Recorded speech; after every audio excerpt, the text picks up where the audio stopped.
here we are, the Simon Bisley interview. One interesting thing is that this was this is like a licensed interview from probably a British magazine, I guess, called Blast. I did not know that. Yeah, they'll call it out in the end.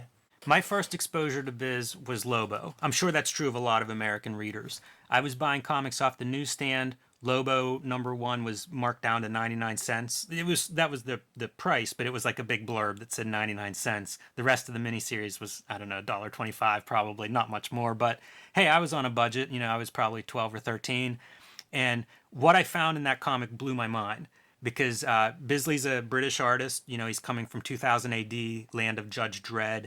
It's a very different style. It was much more aggressive. It looked like a heavy metal album cover. And Bisley, that style fit Lobo so well because Lobo was kind of like Wolverine on LSD or something, or on PCP or something. Wolverine in space, just kicking ass.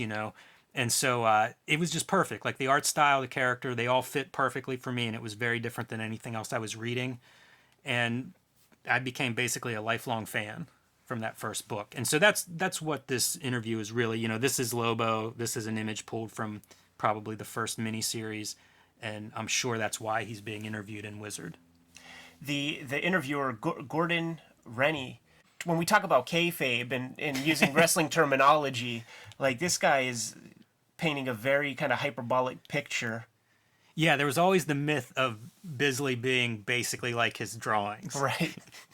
And as far as I know, that's kind of, somewhat true. Like they talk about him bodybuilding in this interview, and his characters are all those big, strong, kind of scary guys. He was drawing sci-fi stuff like robots fighting, a space bounty hunter. Like that's what he drew. It was often violent, graphic images, and I guess that's kind of the persona that he put out in public. He does create this persona of being it's like a punk rock, like maniacal guy and fights all the time. But we just came from Baltimore Comic Con and I shook his hand. It's pretty soft. All cartoonists have soft hands. This is pretty good here. The interviewer asks him, Slain and Lobo are a pair of mad bastards, and you draw them to look pretty much like you. So, that's what we're talking about there.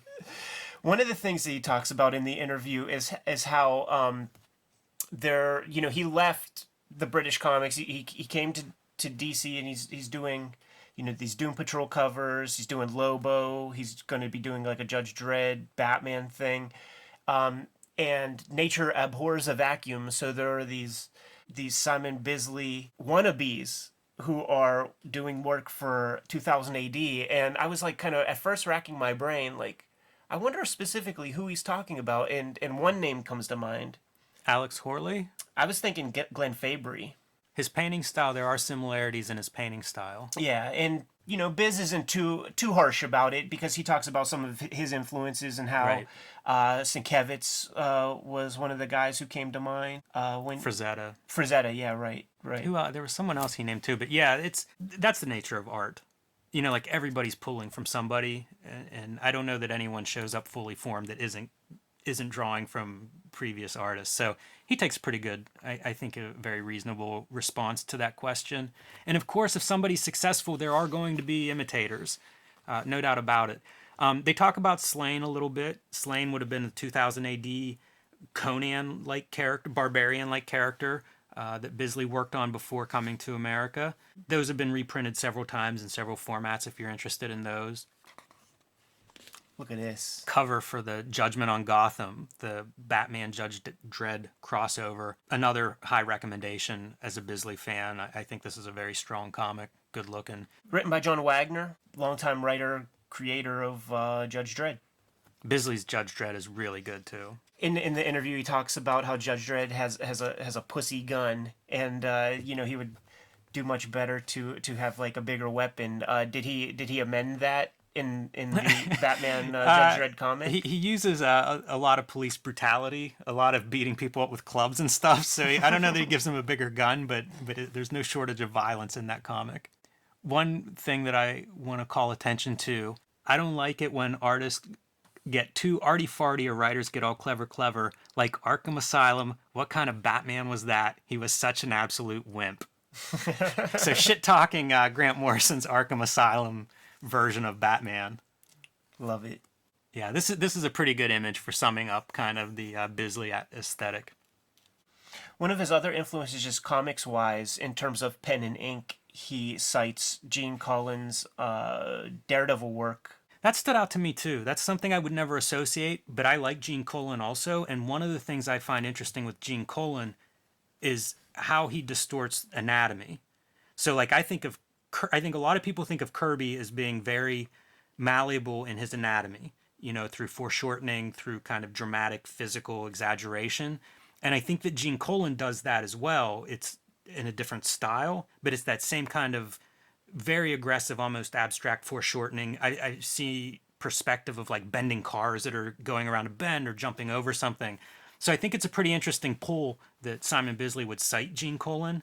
The other thing that Gene Colan does that may be appreciated by Bisley is his use of shadows. I was going to say the very same dramatic thing. lighting. Yeah, really good use of lighting, and you see it even in something as sort of simple as the teeth and the tongue right there. Like, it really catches light in a certain way, the way he inks it. What catches your attention? Just him punching some dude in the face, veins bulging, tongue sticking out. It's I love these comics as a kid. Still love it when I revisit them. He's asked by the interviewer, what characters would you like to work on? He would do the Punisher if he had his druthers. He does a few Punisher covers over time, like Back to School Special or Summer Special. We'll get into more Punisher stuff, I'm sure, as this goes on, but there are some insane Punisher titles. One of the drawbacks to Punisher for Biz, though, is that he wants to draw women, too. And he says, I think Punisher prefers his gun. I wonder what kind of batteries it takes. The other artist that didn't immediately come to mind when we were talking about Bisley painting influences, it's Richard Corbin. Oh, sure, yeah, that makes total sense, of course.